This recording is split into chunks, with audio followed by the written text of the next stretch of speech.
Okay, so imagine that you want to host a 3-day weekend party in the middle of a desert. Build a temporary city from scratch. Convince 200,000 people to pay $400 a ticket for the privilege of standing in a dust storm. And somehow convince top-tier artists that performing on a dusty scaffold is better than playing Madison Square Garden. You drop $40 million on staging, power generators, and security before the gate opens. You spend another $12 million securing artists who demand $500,000 deposits 6 months in advance. Your insurance policy alone costs more than the average Hollywood indie film, and a single sudden afternoon thunderstorm could wipe out your entire annual revenue in 45 minutes flat. Sounds like a plan only a hedge fund with a gambling addiction could love, and for 2 surprisingly lucrative decades it was. It was called the live experience economy, but behind the flower crowns and high-definition stage lights sat a brutal, hyper-leveraged financial structure, the festival yield machine. To understand how music festivals transformed from muddy, disorganized gatherings of enthusiasts into Wall Street-backed yield generators, you have to look back at the precise moment the music industry's primary business model fractured. In the early 2000s, peer-to-peer file sharing wiped out the lucrative era of physical CD sales. Record labels, which had spent decades using live tours as loss leaders to sell $15 plastic discs, suddenly found themselves standing in the ruins of a collapsed retail empire. The unit economics of music inverted almost overnight. Recorded music became cheap, liquid, and practically free, while physical presence became scarce, exclusive, and hyper-monetizable. Enter the modern festival conglomerate. Corporate entities realized that while a fan might hesitate to buy a $20 album, that same fan would gladly take out a high-interest payment plan for a 3-day VIP pass that promised access to 50 artists, curated artisanal food trucks, and an Instagram backdrop. The gold rush was on. Private equity firms and massive live entertainment holding companies like Live Nation and AEG began quietly buying up independent festivals around the globe, consolidating regional operators, and converting one-off cultural events into predictable, scalable asset classes. The financial engine driving this shift relies on a very specific high-risk economic mechanism: advanced cash flow leverage combined with extreme scale. A major festival doesn't operate like a standard business where you build a product, sell it, and collect margin over time. A festival functions much more like an unregulated, high-yield bank that happens to sell overpriced lukewarm beer. Here's how the money actually moves through the machine. Tickets go on sale 6 to 9 months before the gates ever open. Hundreds of thousands of fans hand over tens of millions of dollars in liquid cash upfront, effectively providing the festival operator with an interest-free loan. The promoter then uses this massive float to finance the operational runway, paying non-refundable deposits to headliners, reserving industrial-scale diesel generators, and locking down real estate leases. On paper, the gross revenue numbers sound astronomical. A Tier 1 festival can easily pull in $70 to $90 million across a single weekend in ticket sales alone. But the gross line is a dangerous illusion. Industry trade publications like Billboard and Pollstar reveal that the margin on ticket sales themselves is often shockingly thin, sometimes single digits after talent guarantees and production overhead are cleared. The real profit isn't in the music. The music is merely the loss leader designed to trap 50,000 consumers inside a fenced perimeter with limited cellular service and 0 competing options.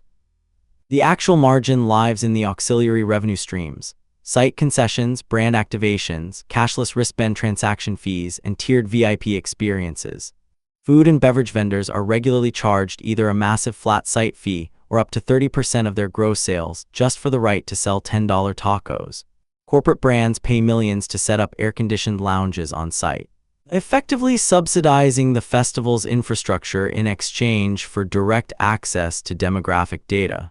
A single luxury brand paying $2 million to sponsor a single stage can represent the entire net profit margin of the event.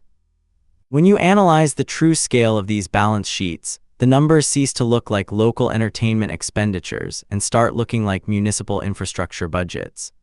Consider the sheer physical and logistical footprint required to build a temporary metropolis capable of housing, feeding, and securing 80,000 people for 72 hours. To host a modern major festival, organizers must import hundreds of megawatt-scale diesel generators, construct miles of temporary roads, lay down proprietary fiber optic networks for point-of-sale systems, and secure permits that rival a mid-sized urban development project. When industry analysts at PwC or Oak View Group audit the true cost breakdown of a top-tier event, the line items are staggeringly non-musical. Stage production, lighting, and sound systems can easily cross $15 million. Site logistics, fencing, portable sanitation, water infrastructure, waste management, and traffic redirection regularly gobble up another $8 to $12 million. Then comes the talent escalation war. Over the last decade, as the number of competing festivals exploded globally, the price of headlining acts skyrocketed out of control. Talent guarantees that used to cap out at $500,000 suddenly ballooned to $4 million, $5 million, or even $7 million for exclusive festival appearances. Promoters found themselves caught in a lethal bidding war: pay astronomical fees to secure top-tier talent, or risk losing ticket sales to a rival event happening 2 states over on the exact same weekend. For a few golden years, the model seemed invincible. Promoters pushed ticket prices higher every season, consumers absorbed the increases, and Wall Street backed the rapid expansion. But this balance sheet was built on a knife's edge. The systemic breaking point came when logistics costs began to outpace consumer elasticity, exposing the fundamental structural flaw of the festival economy. Hyperfixed costs meets high volatility.